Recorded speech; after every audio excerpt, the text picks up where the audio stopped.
Hello everybody, this is your boy, the Almighty Green Talents. We got people calling Lane Johnson overhyped. But before I get into this video, please comment, like, share, subscribe, notification bell on top. As always, comment after the conversation is complete and give me the thumbs up. And also, most importantly, give me the notification bell on top. So when the notification, after you press that, when the video is complete, it comes from me to you for enjoying. Let's go get right into it. Okay, now, a former NFL executive or a recent or an NFL executive for that matter had just got through calling Lane Johnson overhyped because they say that he's on a very good team. He's overhyped. You know what? I would like to say thank you, whoever you are, for saying that, because what you just did now, you have just motivated a team that was motivated from the beginning. Thanks for that extra chip. Because now the extra chip, now instead of one chip, we got 4 chips. We got two chips over here, 2 chips over here. We already had 3 chips already because of what people been saying, what the 49ers been talking about, and what they've been the 41s, what they've been talking about, and what the Cowboys been talking about, and what the entire NFL been talking about the Philadelphia Eagles for the past season. As soon as the Super Bowl was complete, y'all started talking y'all trash about this team. Like I said, we had that motivation, and now the motivation just been increased to on the Richter scale past the 10. Thank you very much for doing that. But man, how can you say that Lane Johnson is overrated? How?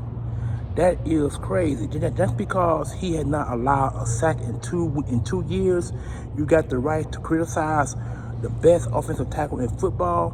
Now, I just got to seeing a poll a second ago by my man Eagles Al. If you guys are out there, please subscribe to his channel because he one of the best Eagle commentators out there. But anyway, he had just posted on his video a list of all the top 10 or top 20 of offensive tackles in the league. Lane Johnson ranked number 4, and they got Trent Williams number 1. Now, I can say I can go with that list, but in my opinion, Lane Johnson should have been number 2. Should be lead behind Trent Williams. And the reason why they gave Trent Williams that number 1 is probably because he's on a winning team, a team that has not been to a Super Bowl in the past 30 years, like them Dallas Cowboys. But I can go with that. But the crazy thing about it is for them to talk about Lane Johnson like that is really, really crazy. And that's a crime, damn shame. That's a shame. Y'all just made this offensive line that much stronger now. Now we're gonna be focused on one thing only, and that's getting to the Super Bowl, winning it, and beating up every team that's on this list. Don't get me wrong, we might lose a game or 2, but y'all just made us a whole lot worse than what y'all saying that we are. We ain't worse. We're one of the best teams in the NFL. One of the best, probably number 1 team in the NFL. But for y'all to say something like that about Lane Johnson, y'all are wrong. Y'all really wrong for that. So what y'all just did was added extra chip to the Philadelphia Eagles team.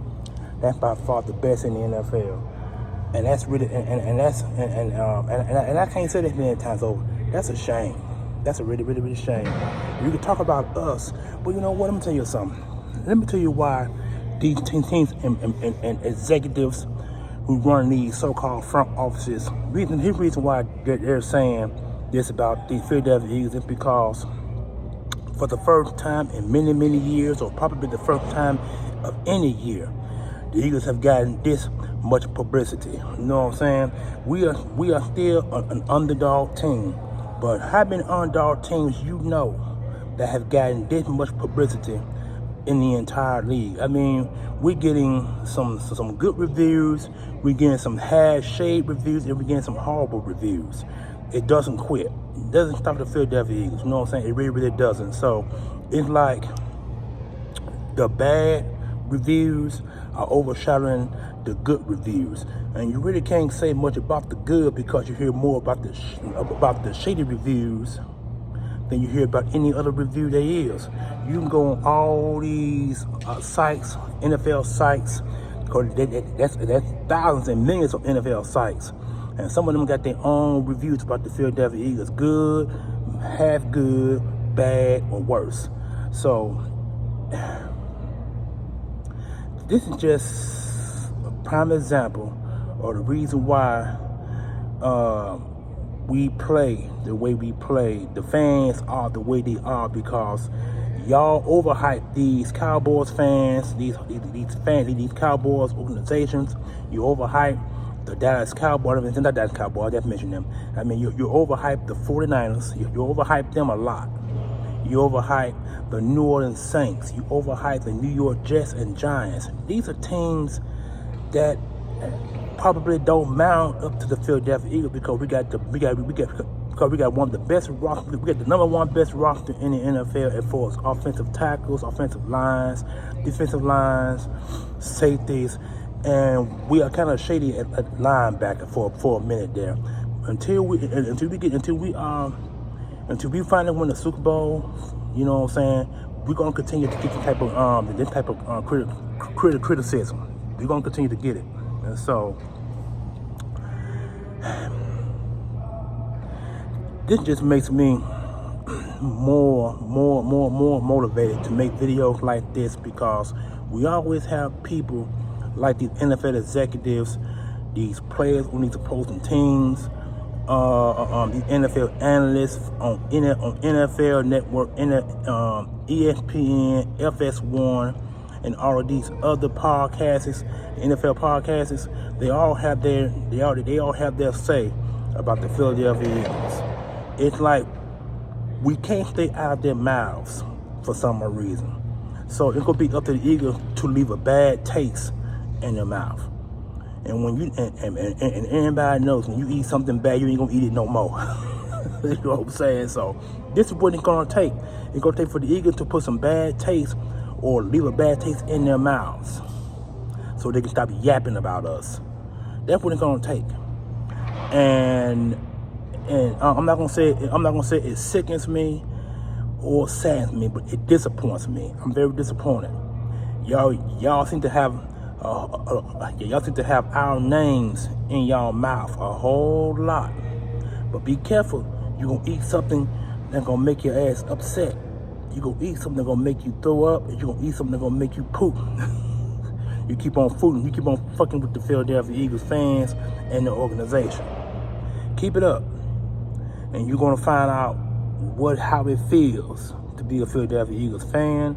You're gonna see how it feels to be this organization. You're gonna feel how it feels to be a player, because we don't take nothing lightly. This is one of the reasons why you see all the Rocky movies. You see a lot of good things about the Philadelphia Eagles, the fan base, and the team. This is what you see. We are an underdog team, and we're gonna remain an underdog team until people people start shutting their mouths about the Philadelphia Eagles. Like I say, they gonna keep talking, and they gonna keep eating some. They ain't got no business eating, and they're gonna leave a bad taste in their mouths. So this is what I want to say on this video, because I mean, my man Eagles out, and I'm quite sure other other Eagles companies gonna talk about the same thing. I just got to see a small video clip of 5500. I know he got something to say about it, and I'm quite sure LB will have something to say about it. I'm quite sure a lot of companies gonna say something about this, because this is sad and it's a shame. You know what I'm saying? It sickens me, and it's very disappointing to hear people say something about Lane Johnson, one of the best right tackles in football, but you prefer to talk about him about he's overhyped. Y'all don't realize what y'all just did. You don't. You really don't. So with that being said, keep eating, y'all. Keep eating. That's all I gotta say. And watch us leave a bad taste in your mouth. I'm out of here, y'all. I'm out, y'all. Philadelphia, the Eagles, aka the Green Talent, is out. I'm out of here. This is sad.